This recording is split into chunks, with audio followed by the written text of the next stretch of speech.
How's it going, everybody? Welcome back to Lead Therapy, and thank you so very much for taking time for tuning in to the video. Before we start on the video, I'd like to take the time to thank everybody that has supported my channel since I started making videos again in October of last year. When I started making videos again back in October of 2020, I had around 11,000 subscribers. And as of April 23rd, the channel now has over 29,000 subscribers. And I want to thank each and every one of you who has subscribed to the channel. And if I could get you guys to do me a favor that are not subscribed to the channel, if you would just take 1 second and hit that subscribe button and hit that post notification bell. And I'm hoping by the 1st of May, we can get to that 30,000 subscriber mark. The story I'm going to talk about today comes from AmericanMilitaryNews.com. The story was posted on April 21st, 2021, and written by a person named Liz George. And the first YouTuber to post a video about this was Codaboy32. A New York judge dismisses ghost gun charges, saying feds lied on search warrant application.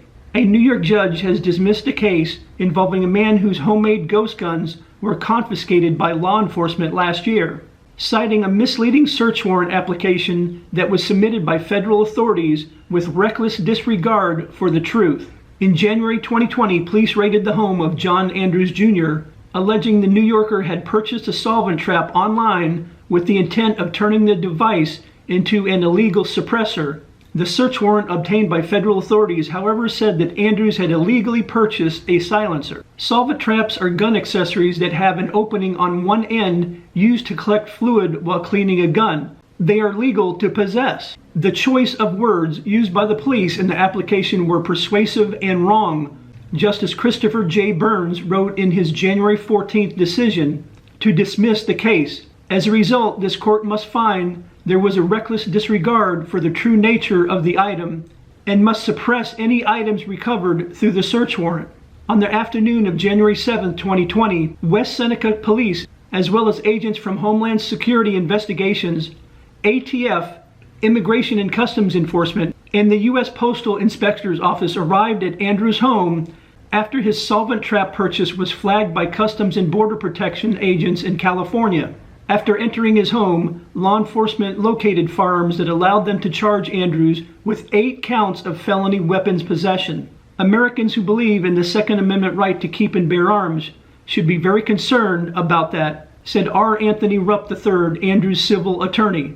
Rupp also added, "I do think the ATF and Homeland Security have decided that people who buy these solvent traps are very good candidates to be people who might have guns or be intending to do something with them." Since the case's dismissal, Andrews says he's preparing a civil rights lawsuit, in addition trying to get the guns that were taken during the illegal raid returned. Andrews said, "This was all garbage. I didn't do anything wrong." The first question that I have, is there going to be consequences for the person or persons who lied on the search warrant and said the guy purchased an illegal suppressor? They should face some type of charges. And how much money did it cost to do this raid using the West Seneca police, as well as agents from Homeland Security Investigations, ATF, Immigration and Customs Enforcement, and the U.S. Postal Inspector Office? That for sure had to cost quite a bit of money, and going after a guy who legally purchased a solvent trap. And this guy needs to have his property returned, and I know we all hope he wins his lawsuit. So thank you guys so very much for your support. Please leave any comments down in the comment section down below. And don't forget to like, share, and subscribe, and hit those post notifications. And I will see you in the next video.